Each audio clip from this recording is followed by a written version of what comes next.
وہی کہیں گے جو ہمارا دین ہم کو بتاتا ہے، عمل کرو تو تمہارا بھلا ہے، نہیں کوئی عمل کرے تو نقصان ہمارا نہیں ہے، اسی کا نقصان۔ بسم اللہ الرحمن الرحیم۔ ایک صاحب نے سوال کیا ہے کہ گاؤں دیہات میں جمعہ فرض ہے یا نہیں۔ اگر جمعہ فرض نہیں ہے تو جہاں صدیوں سے جمعہ ہوتا چلا آیا ہے کیا اسے بند کر دیا جائے؟ کچھ جگہوں پر جمعہ کے ساتھ ظہر کی نماز بھی ہوتی ہے۔ اس سلسلے میں زید کا کہنا ہے کہ ظہر کی چاروں رکعتوں میں سورہ فاتحہ کے بعد سورت ملانا ضروری ہے، اور بکر کا کہنا ہے کہ صرف ظہر کی پہلی 2 رکعتوں میں سورت ملانا ضروری ہے۔ ساتھ میں یہ بھی واضح کر دیں کہ جمعہ کے بعد ظہر کی نماز جماعت سے پڑھی جائے یا بے جماعت۔ دیکھیں اس سلسلے میں تحقیق رضوی یعنی امام اہل سنت اعلی حضرت الشاہ فاضل بریلوی رضی اللہ تعالیٰ عنہ کی جو تحقیق انیق ہے وہ ہمارے لیے حرف آخر ہے، اور اعلی حضرت نے ایک نہیں متعدد بلکہ کہہ لیا جائے کہ 50 فتاوی میں اعلی حضرت نے یہ فرمایا کہ گاؤں دیہات میں جمعہ کی نماز صحیح نہیں، جمعہ پڑھ لینے سے ان کے سر سے فرضیت ساقط نہیں ہوگی۔ بلکہ ایک جگہ تو یہ سوال ہوا کہ شوکت اسلامی کی غرض سے اگر جمعہ کی نماز پڑھی جائے تو کیا حرج ہے؟ تو اعلیٰ حضرت نے اس کے جواب میں ارشاد فرمایا کہ شوکت اسلامی سمجھ کر پڑھنے میں 1 نہیں 2 نہیں 3 نہیں 4 نہیں 5 گناہ ہیں۔ اب رہا مسئلہ یہ کہ جمعہ کے بعد ظہر کی نماز پڑھی جائے یا نہیں، اس کا جواب ہو چکا کہ ظہر کی نماز فرض ہے۔ اب رہا مسئلہ یہ کہ ظہر کی نماز باجماعت پڑھی جائے یا تنہا پڑھی جائے۔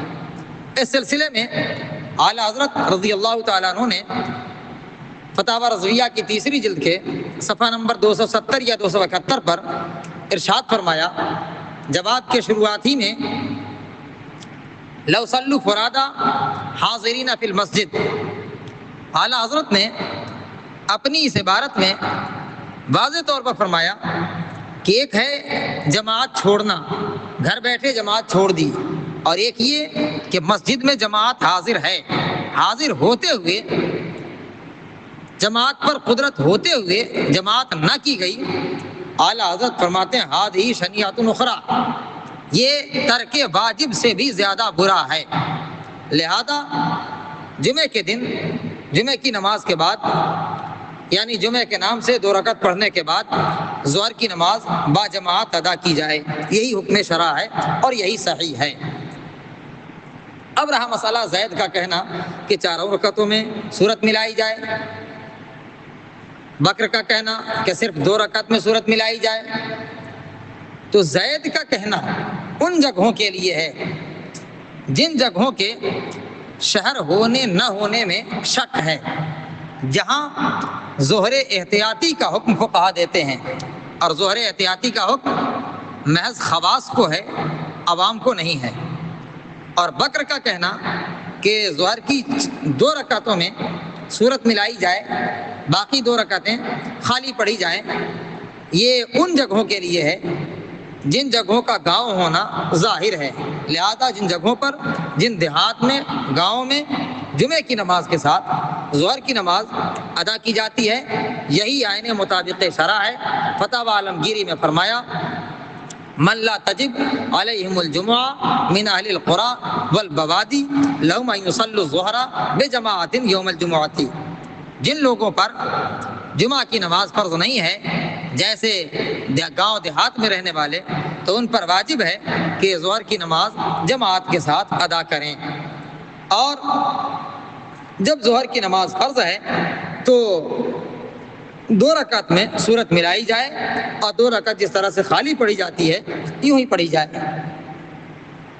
اب کچھ لوگوں کا اس سلسلے میں اعتراض یہ ہے کہ ایک ساتھ 2 فرض یہ مشروع ہی نہیں ہے، تو ان کا سیدھا سا جواب ایک عامی آدمی بھی دے سکتا ہے کہ جب جمعے کی نماز فرض ہی نہیں بلکہ ظہر کی نماز ہی فرض ہے، اعلیٰ حضرت نے لکھا اگر پڑھتے ہیں تو بہت تو نفل کے درجے میں یہ نماز ہوگی۔